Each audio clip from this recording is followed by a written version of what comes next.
Hablemos de multicolinealidad. Si este va a ser el primer supuesto del modelo de regresión que vamos a levantar, ¿sí? Y vamos a ver qué pasa cuando se incumple. ¿A qué supuesto me refiero? A este, ¿sí? En el contexto del modelo de regresión lineal múltiple, nosotros habíamos agregado eh, esta cláusula al segundo supuesto, bajo la formulación de supuesto que hicimos nosotros en estos videos teóricos, ¿sí? Que no existe una relación lineal entre dos o más variables independientes, dijimos. Eh, em, y básicamente dijimos que no tiene que haber una relación lineal exacta, eso no va a ser posible, ahora vamos a conversar de eso. Y bueno, tampoco sería deseable una relación lineal aproximada muy fuerte, ¿sí? O muy significativa entre dos o más variables independientes, ¿sí? Cuando esto no ocurre, se habla justamente de multicolinealidad, ¿sí? Pero cuando no se cumple este supuesto, quiero decir, ¿no? Hablemos primero del caso extremo de multicolinealidad, que es justamente colinealidad perfecta, ¿m? Que es cuando hay una relación lineal exacta entre dos o más variables independientes. Entonces, lo que estamos planteando que ocurre es que, por ejemplo, en una regresión de este estilo, de y en función de x1 y de x2, x2 es exactamente igual, por ejemplo, por poner un ejemplo nada más, a 2 veces x1. ¿Sí? De vuelta, es un ejemplo puntual, ¿m? Para ilustrar el punto. Bueno, aquí vamos a tener un primer problema, que es la interpretación de beta 1, por ejemplo. En realidad, la interpretación de los dos coeficientes, ¿sí? Pero concentrémonos en beta 1, ¿sí? Porque beta 1 tenía que medir el cambio unitario en x1, qué efecto tiene sobre la variable y. Ceteris paribus, y aquí subrayo yo, ceteris paribus, o sea, manteniendo el resto de los factores constantes. Pero ¿cuál es el problema aquí? Que x2 está relacionada con x1. Entonces, cuando cambie en una unidad x1, x2 va a cambiar en dos unidades, necesariamente, por la relación exacta que hay entre las variables, ¿sí? Entonces, fíjense que en esta circunstancia, esta cláusula ceteris paribus no la podemos sostener, ¿sí? Porque cuando cambie x1 va a cambiar x2, y también viceversa, ¿sí? En el fondo va a pasar eso. Eh, ¿Ok? Pero aquí hay un problema aún más grave, ¿sí? Hay un problema aún más grave, ¿sí? Que en el caso de colinealidad perfecta deja esta cuestión como una cuestión casi trivial, ¿sí? Fíjense, eh, esta sería la matriz X de esta ecuación de regresión, se asocia a esta ecuación de regresión, ¿sí? Donde reemplazamos a x2, a los valores de x2 por lo que son dos veces los valores de x1. Fíjense, el primer valor de x2 sería dos veces x11, el segundo valor sería dos veces x12, ¿sí? Y así sucesivamente. ¿M? Y esto sería x traspuesta, ¿ok? Si hacemos la multiplicación de x traspuesta por x, nos va a dar esta matriz, ¿sí? Nos va a dar esta matriz que está aquí. ¿M? Háganla, si ustedes quieren, la multiplicación. eh, el resultado de esa multiplicación se puede escribir de esta manera. Si nos da una matriz de 3 por 3 en este caso. Eh, bueno, recuerden que para aplicar la fórmula de mínimos cuadrados clásicos, la fórmula matricial, esta matriz la vamos a tener que invertir, ¿sí? Y para que la matriz, esa matriz inversa de x transpuesta por x exista, la matriz tiene que ser no singular, ¿sí? ¿Mm? Lo cual implica que básicamente su determinante tiene que ser distinto de cero, ¿sí? Para que la matriz sea no singular, o no sea singular, si lo quieren decir así, el determinante de esa matriz tiene que ser distinto de cero. Piensen en el método de la adjunta, ¿sí? Para computar la inversa de una matriz, que ustedes ahí dividían por o tienen que dividir por el determinante de la matriz, ¿sí? Si el determinante es cero, bueno, tenemos un pequeño problema ahí, ¿no? ¿Mm?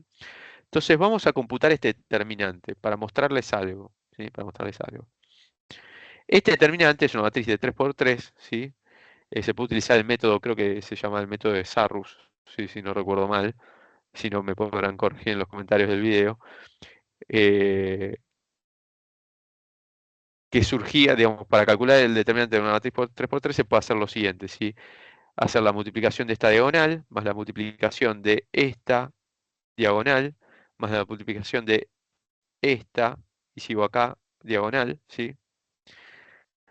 Menos la multiplicación de esta diagonal, menos la multiplicación de esta diagonal, menos la multiplicación de esta, y sigo acá, diagonal, ¿sí?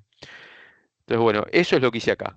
¿Sí? Después chequéenlo, si quieren, ¿sí? Pero esto surge de la multiplicación de esta primera diagonal, ¿sí? ¿Mm? Esto de esta segunda diagonal que planteamos acá, ¿sí? Y así sucesivamente. Bueno, la cuestión es que fíjense que esto se puede cancelar con esto se puede cancelar con esto, y estos muchachos también se pueden cancelar, lo cual nos da un determinante de x traspuesta por x igual a 0. ¿Mm? Lo cual va a implicar que la inversa de x traspuesta por x no se puede computar, sino no se puede calcular. Es decir, x traspuesta por x es una matriz singular en este caso, ¿sí? Cuando hay una relación lineal exacta entre x1 y x2, que en este caso lo hemos demostrado para un ejemplo puntual, pero créanme que se cumple para todo caso en que haya una relación exacta entre una o más variables independientes, ¿sí? ¿Mm? Entonces, si esto ocurre, que x transpuesta por x es singular y por lo tanto no tiene inversa o no se puede computar su inversa, bueno, básicamente no podemos computar los estimadores de mínimos cuadrados clásicos, ¿sí? Porque esta matriz que está acá, x transpuesta por x a menos 1, no la podemos computar. ¿Mm? Entonces, en el caso de colinealidad perfecta, lo que ocurre es que directamente yo no puedo aplicar el método de mínimos cuadrados. ¿Mm? Ok, no puedo obtener los estimadores de mínimos cuadrados.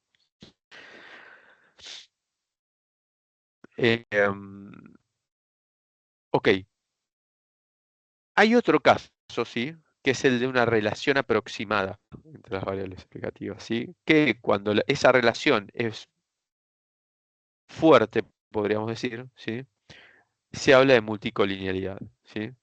Que básicamente se va a considerar un incumplimiento también del supuesto del modelo de regresión múltiple. ¿M?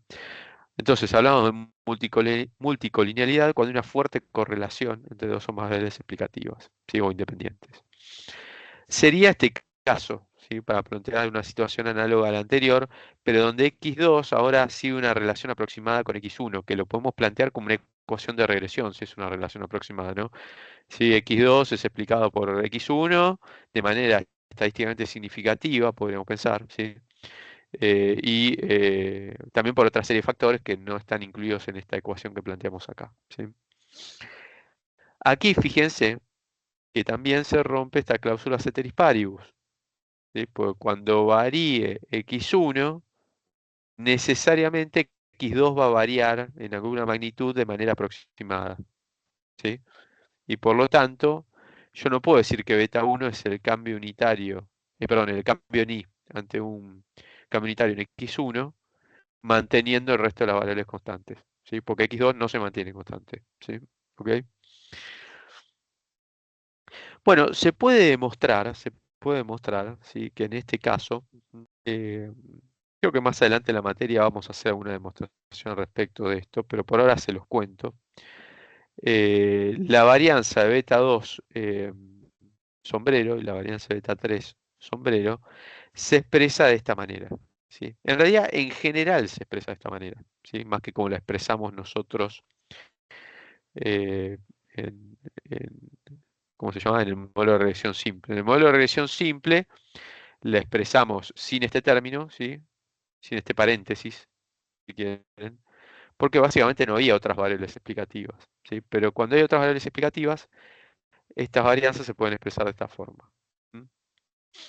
Lo que, digamos, este coeficiente R, ¿sí? Es el coeficiente de correlación simple, en este caso puntual, entre x2 y x3, ¿sí? Y lo que se asume es que se cumplen los supuestos del modelo de regresión lineal clásico, ¿sí? Ese R debería ser cero, estadísticamente, digamos, igual a cero, ¿sí? ¿Mm? Con lo cual las varianzas de mínimos cuadrados clásicos de beta 2 y beta 3 se podrían computar de esta manera. ¿Mm? Ahora bien, ¿qué es lo que puede pasar? ¿Sí? ¿Qué es lo que puede pasar? Bueno, que eso no se cumpla, ¿sí? Y si no se cumple, a mayor correlación entre las variables, fíjense que mayor es la varianza de los estimadores, ¿sí? Porque fíjense que cuanto mayor es R, ¿sí? Eh, digamos, eh, como acá hay un signo negativo adelante, ¿sí? Menor es este paréntesis, y por lo tanto menor, que está multiplicando a todo este denominador, ¿sí? Entonces menor es el denominador y mayores son las varianzas, ¿sí? Más aumenta esta fracción. ¿M? Entonces, ¿dónde aparece el problema? Eh, eh, en el caso de multicolinealidad, perdón, ¿sí? En las varianzas, ¿sí? Que las varianzas de los estimadores se vuelven mayores cuanto más fuerte es la relación entre las variables explicativas, ¿sí? Aquí tienen la demostración, lo que les decía antes, ¿sí? Que más adelante en el video lo vamos a ver. El caso general, ¿sí? Mostramos el caso general. Y vamos a hacer uso, ¿sí? Justamente del teorema de Frisch-Bock-Lobel, ¿sí? Que habíamos visto que implicaba esto, ¿sí? Que la varianza de beta j sombrero, ¿m? Condicional a x, ¿sí? Se puede expresar como la varianza de esto, ¿sí? De esta fracción, que es el estimador, una forma de expresar el estimador de beta j sombrero, ¿sí? Donde rj sombrero es el residuo de la regresión de xj sombrero en función del resto de las variables explicativas, ¿sí? Esto lo demostramos hace un par de videos, ¿sí? Bueno, como RJ sombrero, ¿sí? Es una combinación lineal de las variables explicativas. ¿M? Eh, y esto que estamos computando acá eh, es una varianza eh, condicional a esas variables explicativas, ¿sí? A las variables x, ¿sí? Aquí con condicional a x quiero decir condicional a x1, x2, x3 hasta xj, ¿sí? Es una manera compacta de querer anotar eso, ¿sí? Bueno, entonces, básicamente, la varianza, esta varianza que está acá, ¿sí? Esta sumatoria de RJ al cuadrado lo puedo sacar, ¿sí? Como si fueran variables no aleatorias, ¿sí? Porque esto es una varianza condicional a eso, ¿sí? Eh, y básicamente,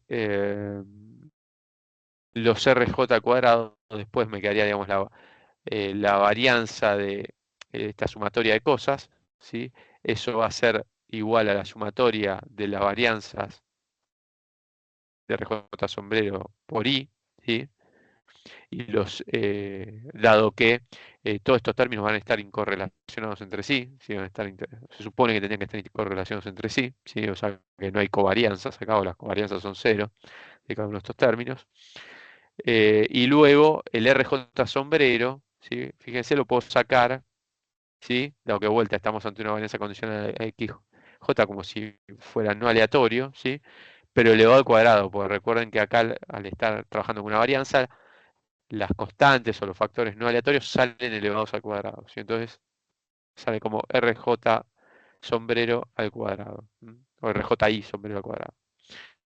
Bueno, entonces nos queda la sumatoria de los RJI sombrero al cuadrado por la varianza de I condicional a X, todo dividido esto, ¿sí? Las sumatorias de RJI o del cuadrado de los RJI, ¿sí?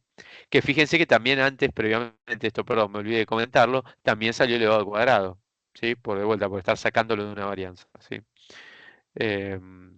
Bueno, ya hemos demostrado, creo que en videos de la semana anterior, ¿sí? El modelo de regresión múltiple, que la varianza de I condicional a X, ¿sí? Es igual a la varianza del error condicional a X, que bajo el supuesto de homoceasticidad, aquí lo estamos imponiendo, es la varianza del error. Entonces, básicamente esto lo podemos reemplazar aquí, ¿sí? Sigma cuadrado de epsilon. ¿M? Y aplicando factor común sigma cuadrado de epsilon, fíjense, lo que nos queda es sigma cuadrado de epsilon acá afuera, si lo pasamos para acá afuera, y nos queda sumatoria de RJI sombrero al cuadrado, y en el denominador, sumatoria de RJI sombrero cuadrado, pero dos veces, porque ven que está al cuadrado a su vez, ¿sí? Toda la sumatoria. Entonces podemos simplificar esta sumatoria con una de las que está abajo dividiendo. Y por lo tanto nos queda solo una de las que está aquí en el denominador, solo una de estas sumatorias. ¿Mm? Y esta sería la fórmula, ¿sí? La fórmula de la varianza de beta j sombrero condicional em, a x. ¿Sí? Fíjense que es la varianza del error dividido la sumatoria de los cuadrados de los residuos, ¿sí? De la regresión entre xj y el resto de las variables explicativas. Ahora, ¿sí? Ahora, esto está acá, esta sumatoria de cuadrados, es la suma de residuos al cuadrado de la regresión de xj en el resto de las explicativas. ¿Sí? Piénsenlo 2 segundos, ¿sí? Detengan el video si quieren y piénsenlo 2 segundos, pero sería la variabilidad no explicada de la regresión de xj en el resto de las variables explicativas. ¿Sí? Y eso es igual a 1 menos el coeficiente r cuadrado por la suma total de cuadrados. Coeficiente r cuadrado de la regresión de xj en el resto de las variables explicativas. ¿Sí? ¿Sí? Es más, acá tengo un pequeño error, veo, ¿sí? Justamente esto me estaba apareciendo recién, pero déjenme que se los corrijo aquí en vivo, en el video, ¿sí? Esto es RJ, ¿sí? Falta un subíndice ahí. RJ cuadrado, ¿sí? Que es esto que reemplazamos aquí. Fíjense, esto sería esto, ¿sí? Y si quieren, esto, suma total de cuadrados, es esto que está aquí. Justamente, la suma de cuadrados residual, ¿sí? De la regresión de XJ en el resto de las variables explicativas es 1 menos el R cuadrado de esa regresión de XJ en el resto de las variables explicativas, sería la proporción no explicada, ¿sí? De la variabilidad total de XJ. ¿Por qué cosa? Por la variabilidad total, pero de XJ, la suma total de cuadrados, ¿sí? Si ustedes quieren, de XJ. Aquí también, si quieren, le pueden poner un subíndice para no equivocarse, ¿sí? XJ. ¿Eh? Bueno, eso es lo que reemplazamos aquí, ¿sí? Reemplazamos esto por esto. Esto que estaba acá, dijimos es SRC, si quieren también, de XJ, ¿sí? ¿Sí? De XJ, y lo reemplazamos aquí, esta formulita, ¿sí? ¿Mm? Bueno, entonces, de esta manera se pueden expresar en el caso general, con K variables explicativas, las varianzas de los beta J. ¿Sí? Fíjense haciendo uso del teorema de Frisch-Bach-Lobel. ¿Sí? Entonces, perdón, un solo comentario, perdón, que me adelanté sobre esta fórmula que obtuvimos. Fíjense que en la medida que aumenta el R cuadrado de la regresión de XJ en el resto de las variables explicativas, ¿qué estamos diciendo? Que hay una relación más fuerte entre XJ y el resto de las variables explicativas. Y si hay una relación cada vez más fuerte, si es lo suficientemente fuerte, bueno, aumenta este R cuadrado, si cae este paréntesis, cae todo el denominador y aumentan las varianzas de beta J, ¿sí? De beta J sombrero. Con lo cual, en la medida que hay una relación muy fuerte entre las variables explicativas, se empiezan a incrementar las varianzas, ¿sí? Entonces el problema aparece en la eficiencia acá, ¿sí? ¿Sí? En la precisión de los estimadores. ¿Cómo podemos detectar si hay multicolinealidad, ¿sí? Entre las variables explicativas? Bueno, a partir de la regresión original, ¿sí? Si vemos que la regresión original, ¿sí? La de I en función de las K variables explicativas, ¿sí? X1 hasta XK, obtenemos un R cuadrado elevado, ¿sí? Y las variables no son significativas individualmente, eso puede ser un indicio de multicolinealidad, ¿sí? Un indicio, ¿sí? A su vez podemos computar correlaciones simples entre las variables independientes, ¿sí? Ver si hay algunas correlaciones que sean elevadas, ¿sí? Lo que pasa es que acá habría que definir algún valor de correlación que consideremos elevado, así que no es obvio. Pero bueno, lo podemos usar como un indicio esto, ¿sí? De que podría haber multicolinealidad. Y justamente el problema con multicolinealidad es que no hay pruebas estadísticas ampliamente difundidas de esto, ¿sí? A diferencia de lo que pasa con otros levantamientos de supuestos, como el supuesto de homocesticidad o ausencia de correlación serial, que vamos a ver que hay inferencias estadísticas que se utilizan eh, de manera bastante difundida, ¿sí? Acá no, ¿sí? Por lo menos difundidas no hay, ¿sí?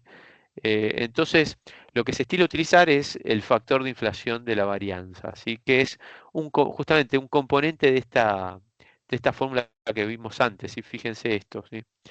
Esto es el factor de inflación de la varianza, asociado a beta J, ¿sí? Que fíjense que es nada más y nada menos, déjenme volver para la slide anterior, que un componente de esta fórmula, ¿sí? Es 1/1 menos RJ, ¿sí? Al cuadrado. Se podría decir que es como un factor, ese factor que incrementa o infla, por así decirlo, las varianzas, ¿sí? De los beta J debido a la relación que existe entre las variables explicativas, ¿sí? Entonces, aquí está. ¿Mm? Este es el factor de inflación de la varianza, ¿sí? Ahora, esto no es estrictamente hablando un estadístico, ¿sí? Esto, no hay por lo menos una distribución y una prueba estadística ampliamente difundidas, ¿sí? Sobre este factor de inflación de varianza, ¿sí? Eh, con lo cual, eh, no hay una distribución que podamos asignarle y un valor crítico, ¿sí? Todo eso, ¿sí? Eh, Está claro que este recuadrado J, si este recuadrado J surge de esta regresión. Ya lo hemos visto antes, ¿sí? Esto justamente en el ejemplo del slide anterior, ¿sí? Es el recuadrado que surge de regresión a XJ en el resto de las variables explicativas, ¿sí? Y con esto se computa este factor de inflación de varianza. ¿M?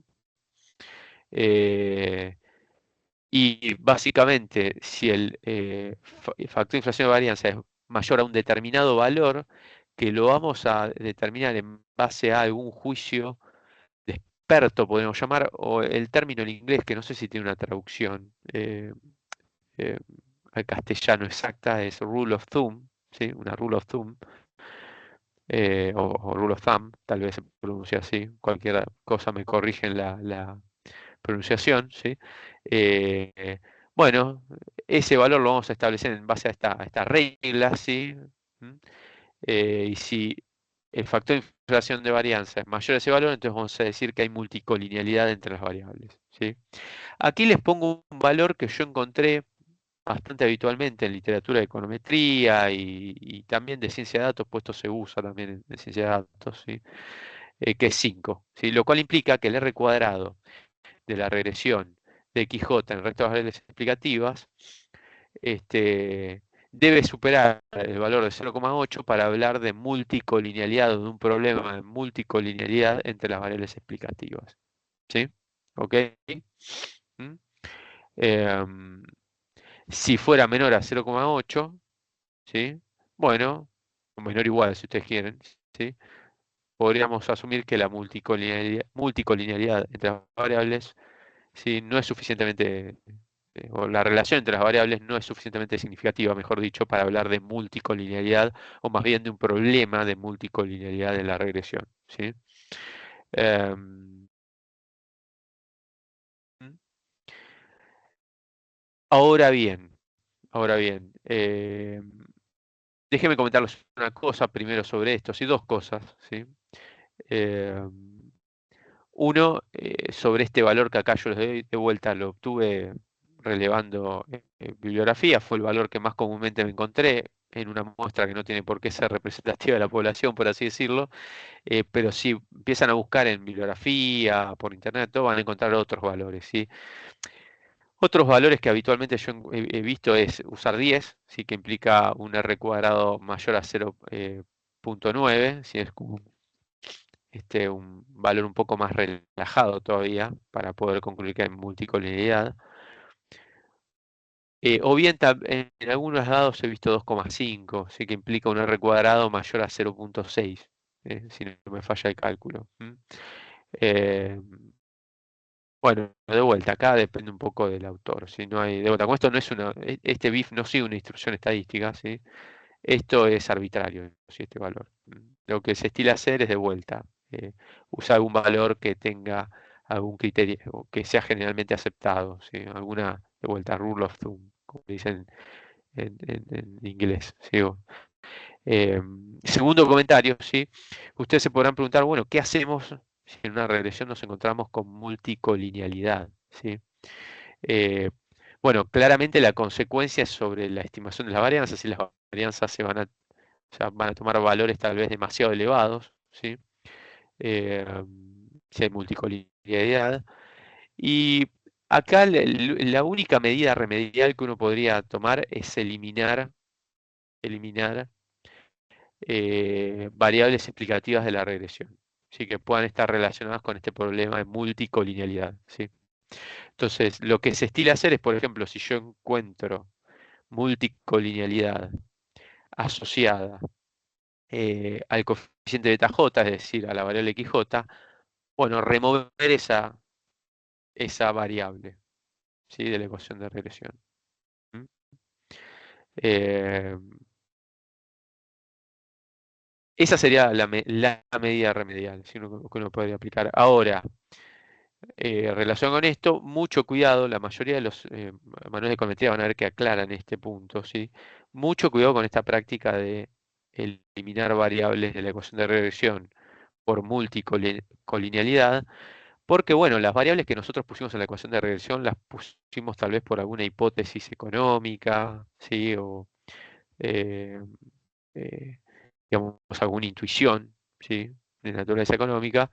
Entonces, tal vez removerlas de la ecuación de regresión un poco rompe, o podría romper el espíritu de esa estimación, ¿sí? O la intuición detrás de esa ecuación de regresión que planteamos, ¿sí?